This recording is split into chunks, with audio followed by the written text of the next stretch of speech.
Hello, hello. Greet the week. This is Mona Duncan with my co-host Jan Moray, and we Hello, are here. everybody. We are here today to. We're in Texas. I don't know where you are, but we are in Texas, and it's hot and dry. And It is hot. yes, yes, yes, yes. And you need lots of water to take care of the little plants and the animals and so forth. And so, but regardless of circumstances, we can be well nourished inside. And we're going to be Amen. looking at that today and some of the sad news of the world and how sadness is always with us, but it's not being overwhelmed and overcome by it. And Jan, did you want to introduce our topic for today? Right. Yeah, the topic for today, as I said, you won't always be happy. And it seems like these days we think we've got this limiting belief that says that we one of those shoulds, always be happy. And if we're not, there's something wrong with us.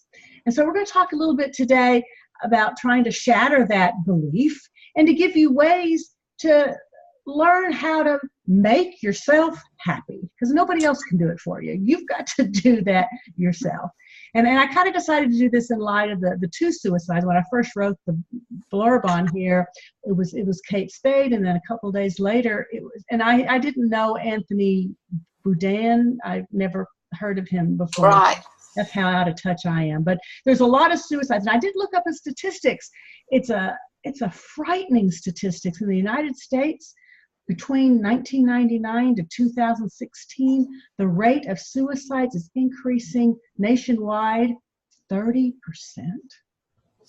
And the thing of it is, on Sunday morning, they had a segment, on the two, Kate Spade and the chef David, and they were talking about the fact that the increasing number in adults and in women. Mm-hmm. That there was a while that it was more youth that was doing the suicide, but or the death by suicide instead of committing it. But looking at that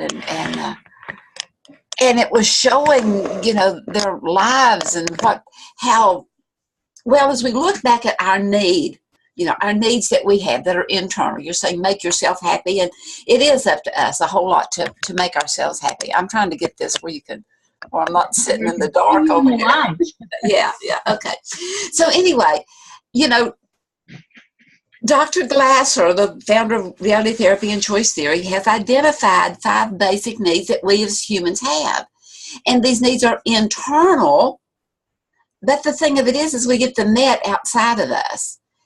And those needs include keep on living, surviving.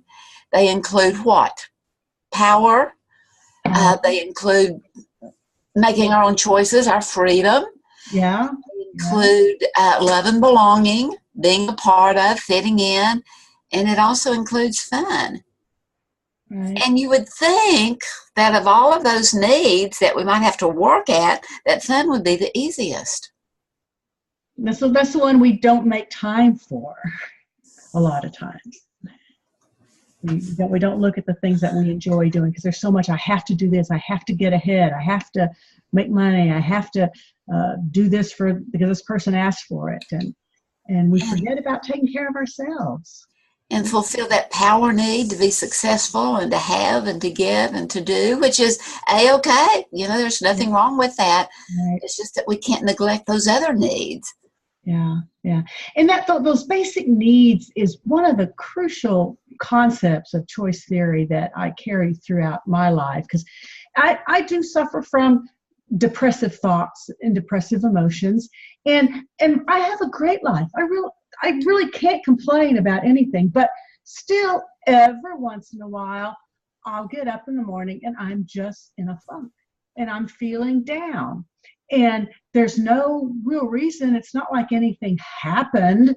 It's probably something did, and then it starts turning my thoughts from the negative side, and I start feeling inferior. I start feeling not good enough, and I know that that's happening to me. And so one of the things that I do is I turn to my needs. Okay, which one of my needs can I get met today? Which one can I work on that I know I can have some immediate results, because I know that it will improve my mood. And a few months ago, I was in one of those funks, and I was trying to work real hard in doing my stuff. And I said, okay, that's your fun need. I need to do something that I enjoy. So I got out a jigsaw puzzle, and I worked on the jigsaw puzzle. And so that's, to me, now some other people like my husband, that would not be help him fulfill his needs. But for me, I enjoy that. And I get a sense of accomplishment. So there's my power need that gets met there too.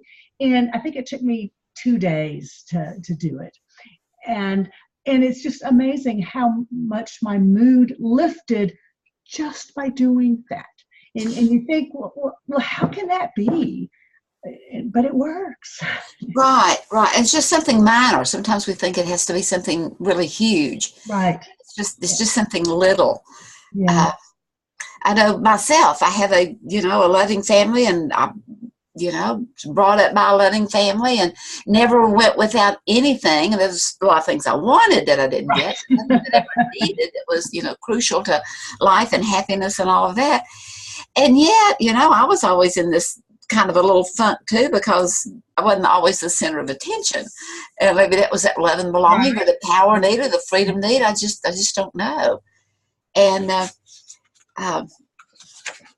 in looking at and reflecting, I wrote a poem about my life.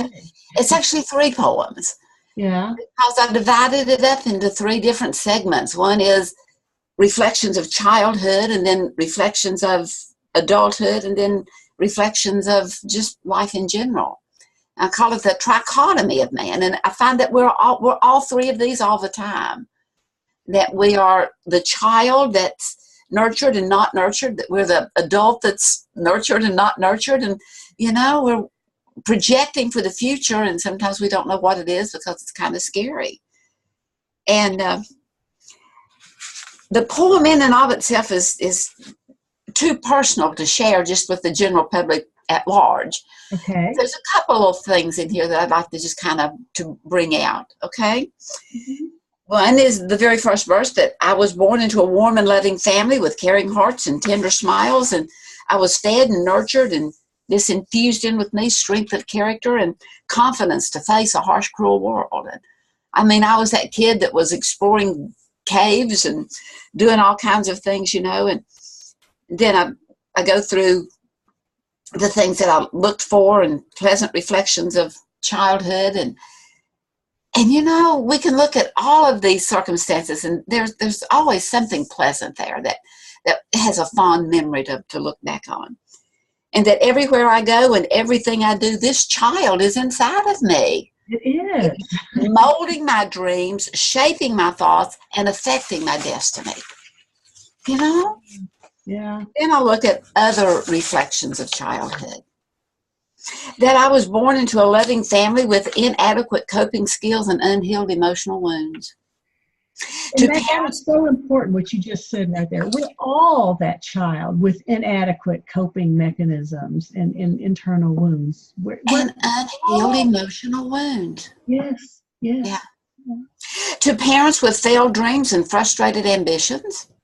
But that's me as a parent. Yeah. To grandparents with hurts and disappointments. To siblings with unmet need and devalued characters. To a family which projected onto me their unmet needs and hand-me-down aspirations. How often you're having trouble in your marriage, just have a kid, that'll make everything okay.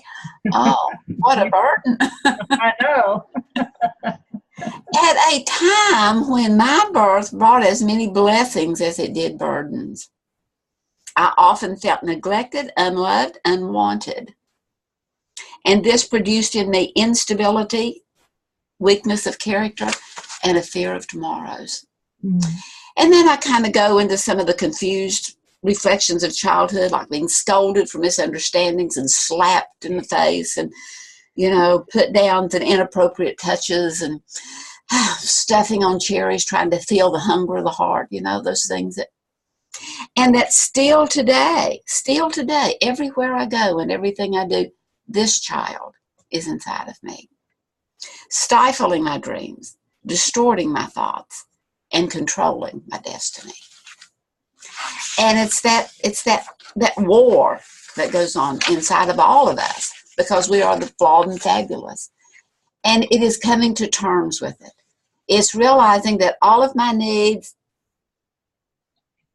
obviously didn't go unmet, or I wouldn't still be here and as healthy as I am today. Yeah. Well, you'll always find something that went well. Right. No matter how terrible you feel, if you really look, you can find things that went well. But unfortunately, we end up focusing on the things that aren't going well. And the worse we feel, the more we try to find things that prove that we should be feeling bad. Right. And so my third poem is a conclusion of the realities of childhood and adulthood. Yeah. And that I was born into a warm and loving family that had my best interest at heart. I was loved and cared for, and not all of my needs went unmet. And even as that adult, still that.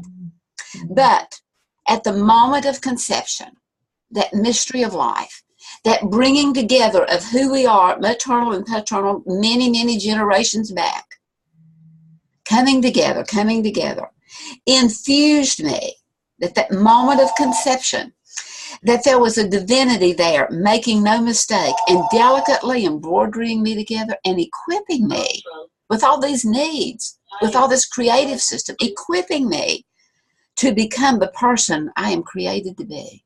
Mm-hmm. And this empowers me with character to accept myself as I am and others as they are, releases freedom from the past, and imparts hope for the future. Because it's all there. It is all there. It's all there. Mm-hmm. And we have the creative system that if this doesn't work, well, guess what? We'll come up with something else. You just keep trying different things, because not everything you try is going to work. But you learn from it. And you say, okay, that didn't work. And what have I learned from this experience? Yeah. And if a crossword puzzle makes you cross, instead of putting all the pieces together and being problem solving, then there's something else. Yeah. Maybe it's a good night's rest. Maybe it's ice cream. Maybe it's, there's something. But as I think it was Robert Rudyard Kipling that had in one of his poems, rest if you must, but don't you quit. Yeah. Whatever it is, get in that funk, and kind of sit with it and feel it and shrug it off. Yeah. But don't quit. Don't quit. Don't quit. Just don't quit. Yeah. And so, as I began to learn and looking at the fact that there are races to patiently run, summits to boldly scale, victories to humbly collect, and a myriad of wounded to be loved into healing. These are days of renewal and reaching out, a time of welfare and reclamation. And everywhere I go and everything I do, this born-again child is inside of me, fulfilling my dreams, renewing my thoughts, and perfecting my destiny. Yeah, perfecting your destiny. Yeah, but we're all in that search. We're in that search to feel good, to feel needed, to feel wanted. And just because we're not there right now doesn't mean it's never going to happen for us. Right. And I remember my Aunt Irma, as a kid, I'd be griping to her. She was my best friend and everything. Anyway, and I would be griping to her about something that, they don't understand me and I'm not cared and all this kind of stuff. And she said, rather than trying to get me out of the funk, she said, a person convinced against his will is of the same opinion still. And so, little did I know then, I wanted to be a nurse when I grew up, or I thought I did. And now I'm still in the healing field, but it's helping in the happiness level and the grumpy level and all that kind of stuff. But, sometimes we can tell, well, things will be better tomorrow. Get a good rest. Just give all this encouragement to get over it. Don't quit. Mm-hmm. And there's a lot of truth to that, and we need that encouragement. Sometimes we take it as nagging, though. Right. But or the thing of it is, I just can't will this thing away. I just can't pretend to be happy. And yeah. And so, have you ever agreed with someone about something you didn't really agree? You just want to get them to shut up. A person convinced against his will is all the same opinion still. So we have to get to the point where we can look deep down inside and come to our decisions and realize, yeah, you know what? I didn't do the best maybe I could have done, but I can learn. Mm-hmm. I can learn. I can still grow. And so I want to always be an encourager, but be an encourager in a way that helps the individual to self-evaluate. Yeah. I was at the FedEx one day picking up copies, and it was a big long line, and there was a little girl that was already over to the side, and she was not happy with them or with life in general. And I mean, you could just see this burden all over her. And so anyway, I didn't want to step out of line, but I kind of sidled over to her just a little bit, and I said, is there someone around here that needs a hug? And I'm thinking, what, that young lady, she turned and she looked at me. And I mean, she just burst out into tears, and she just clung to me.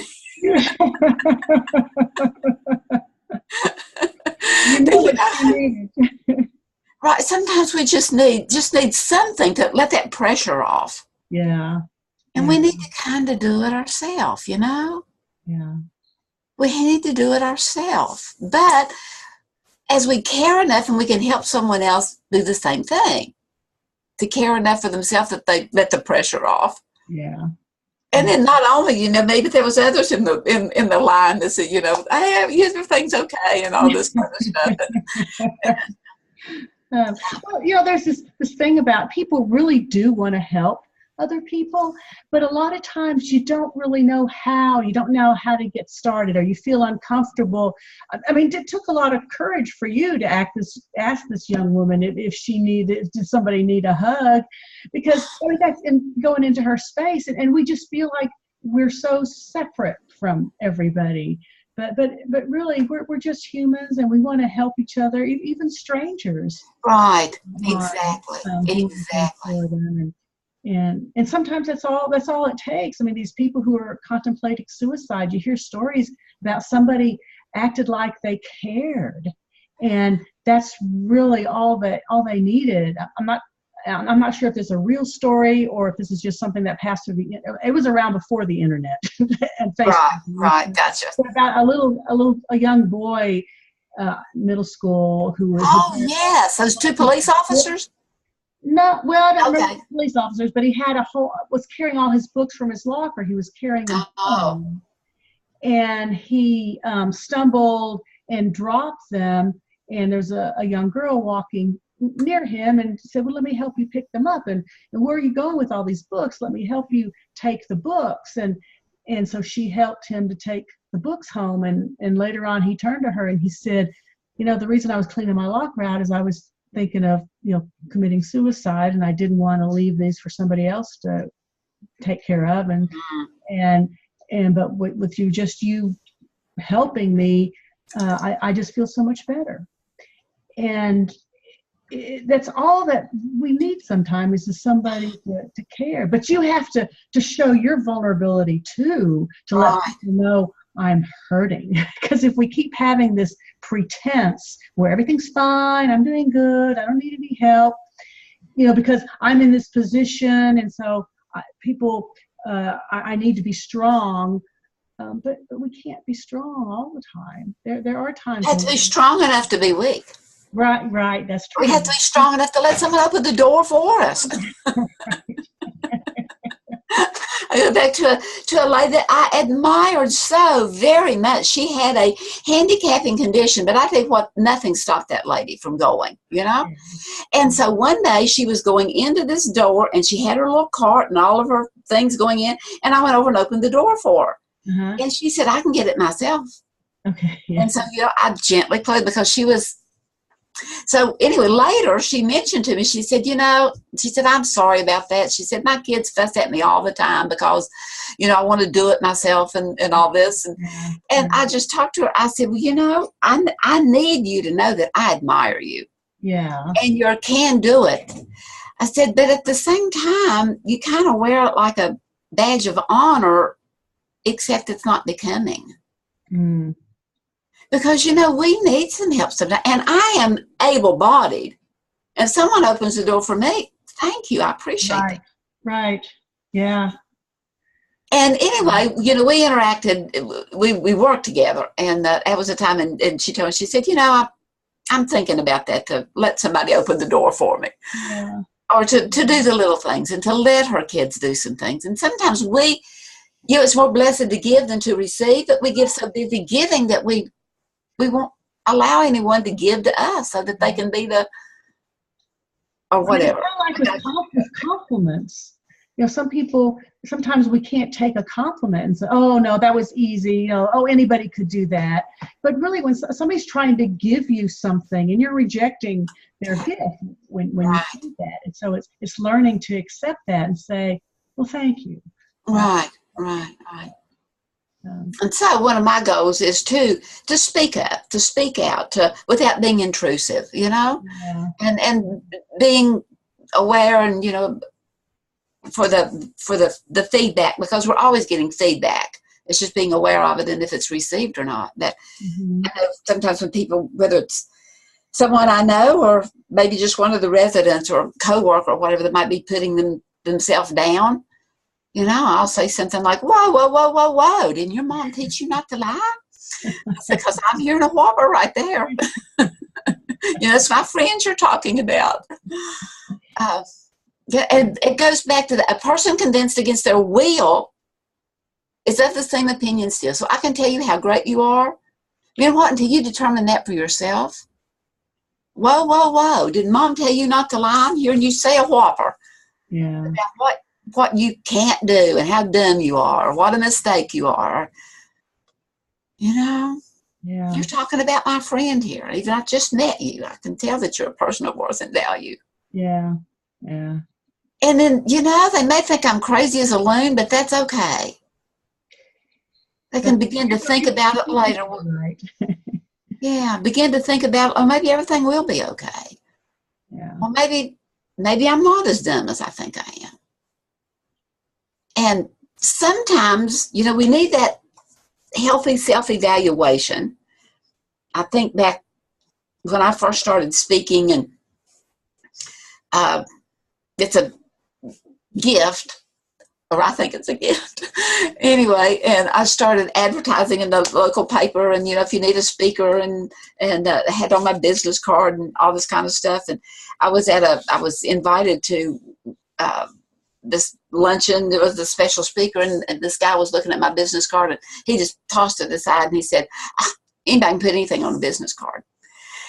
And you know how some of these things, boy, they'll just shoot you down. Yeah. And that shot.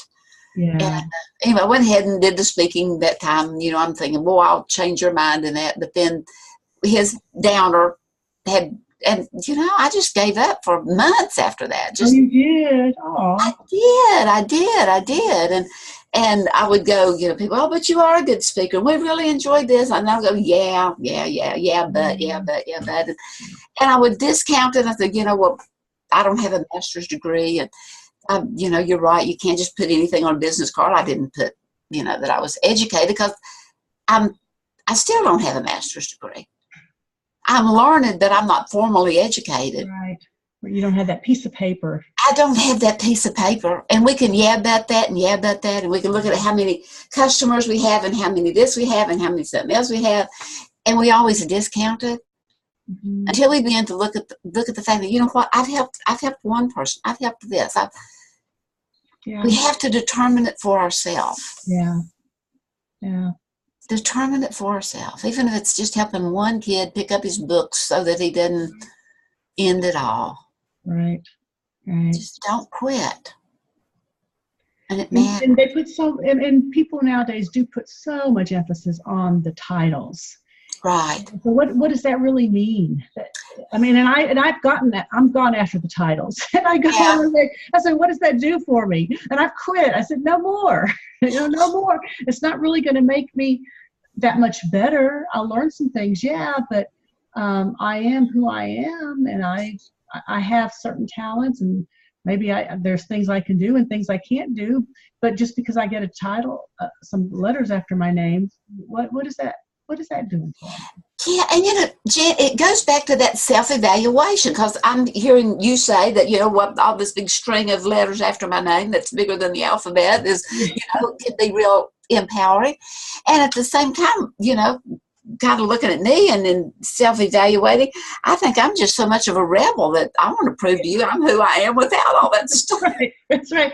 And if you don't want to give me, if you don't want to trust me because I don't have all that alphabet soup there, well, that's your choice to make. That's fine. I'll find somebody else. Yeah. So it goes back to, we have to settle it within ourselves, but it needs to be settled. Yeah. And settled to the point that will give us a do-over. And you get do-overs all the time. Yeah. You have to allow yourself to do that. Yeah. But it's okay. It's okay. Give yourself a do-over. Because as we look at life, we look at life, and so what we're doing, is it building that muscle for us to climb that mountain? Or is it giving up that we get on that slippery slope? Mm-hmm. That slippery slope into addiction, into failure, into self-harm. Yeah. Or are we getting at the most? And whether it is through vocational training or natural gifts and talents or education, all of it's good. It is all good. You can get something out of just about anything if you open your eyes and in your ears and take in what goes on. And one of the points I wanted to make about this topic is that happiness just doesn't happen automatically. You have to work on it. And Dr. Glasser, in his warning book, Psychiatry Can Be Hazardous to Your Mental Health, he talks about equating using the analogy of mental health and physical health. With physical health, we know what to do. We know when we're out of shape, and we know that we're supposed to eat well, we're supposed to exercise, we're supposed to do all this stuff. But for mental health, we don't really know.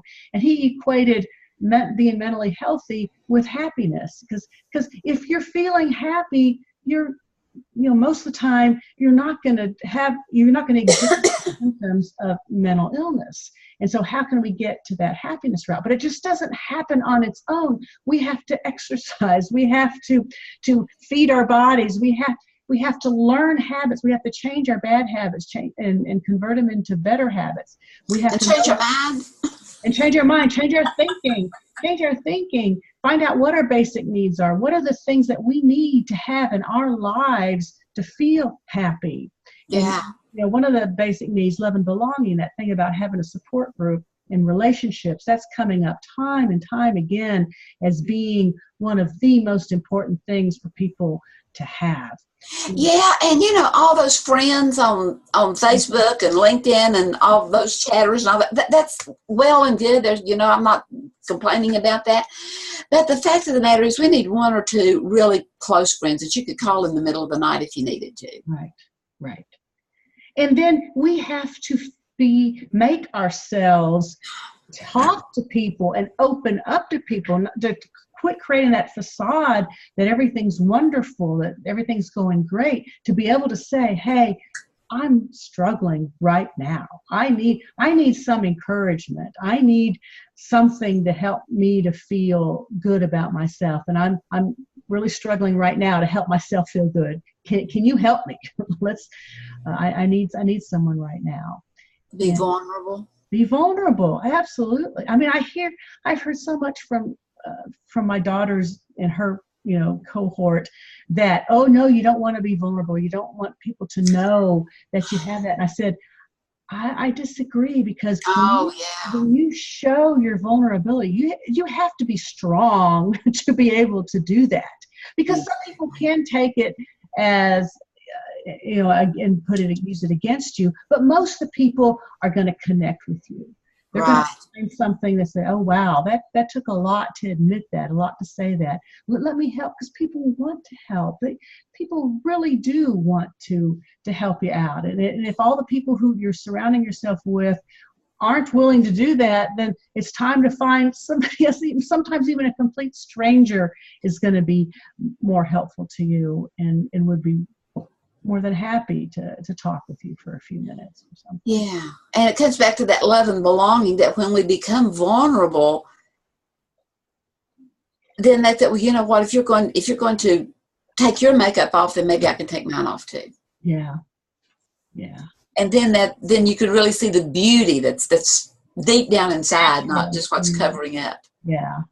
And yeah, we need that vulnerability, that we're all on this boat together. We're all on planet Earth together. We're all here for each other, and we're all connected. We're all connected. And there's a sadness.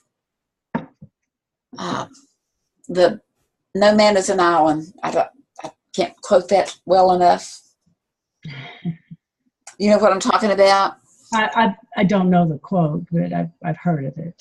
Yeah. And anyway, it goes on to talk about, we're not enough. We need each other, and that for one's death diminishes me. Mm. Everyone's death diminishes who we are. Mm-hmm. Yeah. And death does happen, but let's let it happen naturally. Right. Because we lived a well life and we're just worn out. Right. But we can. Yeah. So for people out there who are struggling and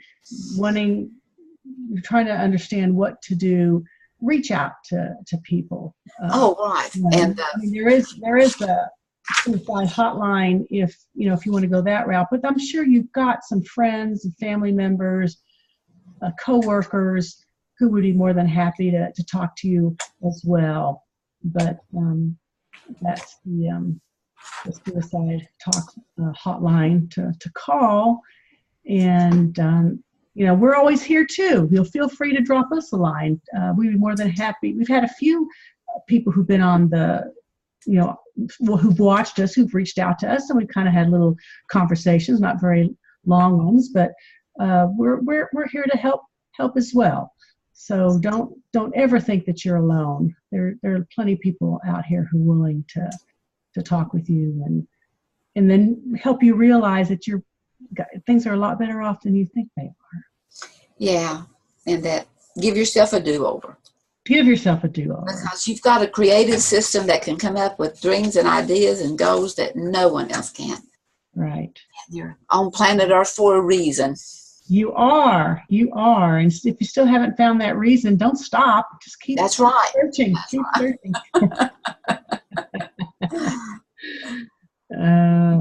Well, it's been a delight. Thanks, Jan. This was a good topic, and I've enjoyed. Thank you. Thanks, Mona. Discussing it with you, and thanks everybody, and we'll see you next week. Okay, sounds like a deal. Bye-bye.